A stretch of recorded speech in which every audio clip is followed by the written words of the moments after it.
এই কোরআনে তাহলে যে নাতিক, নাতিক মানে কি? বলনে वाला। এই কোরআনে কারীমে জবাব দেয়। এই কোরআনে কারীমে আমরা জিজ্ঞাসা করে যে কোরআনে কারীমে আপনি জিজ্ঞাসা করো হে কোরআনে কারীম তুমি কার উপরে নাযিল হইছো? কোরআনে কারীমে জবাব দেয় নুজিলা আলা মুহাম্মদ, আমারে মুহাম্মদ সাল্লাল্লাহু আলাইহি ওয়াসাল্লামের উপরে নাযিল করা হইছে। এই কোরআনে কারীম তুমি কার উসিলায় মুহাম্মদ সাল্লাল্লাহু আলাইহি ওয়াসাল্লামের কাছে আইছো? কোরআনে জবাব দেয় নুজিলা বিহি রূহুল আমিন, জিবরাইল আমিন আলাইহিস সালাতু ওয়াস সালাম উসিলায় আমি মুহাম্মদ সাল্লাল্লাহু আলাইহি ওয়াসাল্লামের কাছে আইছি। হে কোরআনে কারীম তোমার হেফাজতের জিম্মাদারি কে লইছে? বিলে আমার হেফাজতের জিম্মাদারি আল্লাহ রাব্বুল আলামিন লইছে। ইন্না নাহনু নাযালনা যিকরা ওয়া ইন্না লাহু লাহাফিজুন। আল্লাহ রাব্বুল আলামিন এই কোরআনে কারীমের হেফাজতের জিম্মাদারি লইছে।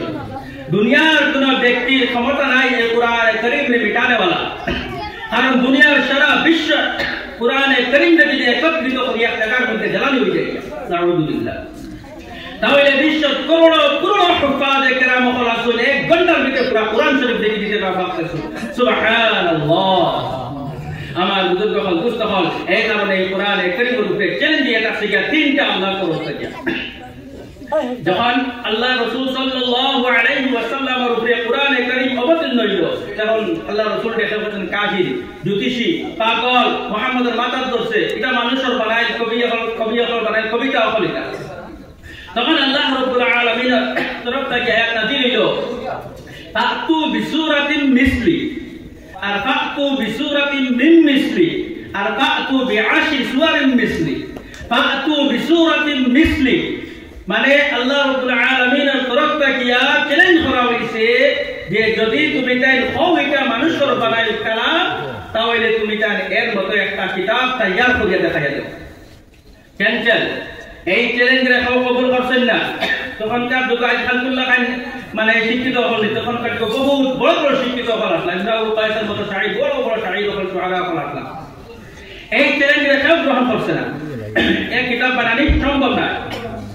এরপরে আল্লাহ রাব্বুল আলামিনের তরফ থেকে আবার চ্যালেঞ্জ আইলো ফাতু বিআশরি সুওয়ারিন মিসলি। পুরা কোরআন শরীফ যদি তুমি বানাইতে না পারো তাহলে কমসে কম 10টা সূরা এরকম বানাইয়া দাও কোরআন শরীফের মধ্যে যেভাবে আছে। না এই চ্যালেঞ্জটাও গ্রহণ করছে না। এরপরে আল্লাহ রাব্বুল আলামিনের তরফ থেকে আরো একটা চ্যালেঞ্জ আইলো ফাতু বিসূরাতিন মিন মিসলি। আগরে আয়াতের মধ্যে ফাতু বিসূরাতিন মিসলি মানে এই পুরা সূরা দ্বারা কোরআন কারীম বিধান নিয়েছে, পুরা কোরআন শরীফ বানাইলো। আর এখানে মিন মিসলি মানে একটা সূরা কমসে কম তুমি তাই বানাইয়া দেখাও। আল্লাহ রাসূল সাল্লাল্লাহু আলাইহি ওয়াসাল্লামে সূরা ইন্না আ'তাইনাকাল কাউসার ফাসাল্লি লিরাব্বিকা ওয়ানহার ইন্না শানিআকা হুয়াল আবতার। এই সূরার লেখক আল্লাহ কে কাবা শরীফের মধ্যে নিয়ারত খাইয়া রাখেন। আর চ্যালেঞ্জ করেন যে কেউ যদি পারো তাহলে এই সূরা আল্লাহ খাইন একটা সূরা বানাইয়া এই কারণে খাইয়া রাখিও। এক মাস গেল, 2 মাস গেল, 3 মাস গেল, বড় বড় শাহিদ বলতে বড় বড় শাহিদ বলতে কেউ এই সূরার সমান আর একটা সূরা তৈয়ার করতে পারলা না। এটা তাহলে আমরা কোরআনের ইজাজ। লাস্টে গেলে কে তৈলা ইন্না আ'তাইনাকাল কাউসার ফাসাল্লি লিরাব্বিকা ওয়ানহার ইন্না শানিআকা হুয়াল আবতার। লাইসা হাদা মিন কালামিল বাশার। সমস্ত আরব কান্ট্রি কোন শিক্ষায় তারা খাওয়া যাইছে না।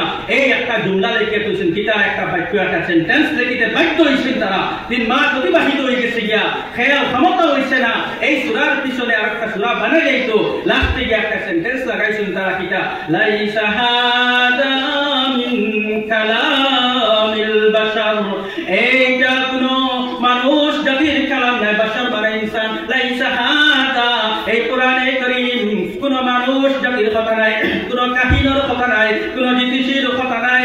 এই কোরআনে কারীম হইয়া তাহলে আপনার এই কোরআনে কারীম আল্লাহ রাব্বুল আলামিনের তরফ থেকে তাহলে বহুত বড় একটা ইজাজ হইয়া তাহলে আমার বুজুর্গ হল দোস্ত হল এই তাহলে কোরআনে কারীমের ইজ্জত আর সম্মানে আল্লাহ রাব্বুল আলামিন আমাদের ইজ্জত আর সম্মানী বানাইতা। এই কোরআনে কারীমের যদি আমরা বেহরমতি করি নাই, আর যদি আমরা কোরআনে কারীমের যদি করি না, কোরআনে কারীমের যদি ইজ্জত সম্মান করি না, তাহলে এই দুনিয়ার জিন্দেগি আমরা লাগি বেকার হইব, আখিরাতের জিন্দেগি আমরা বেকার হইব।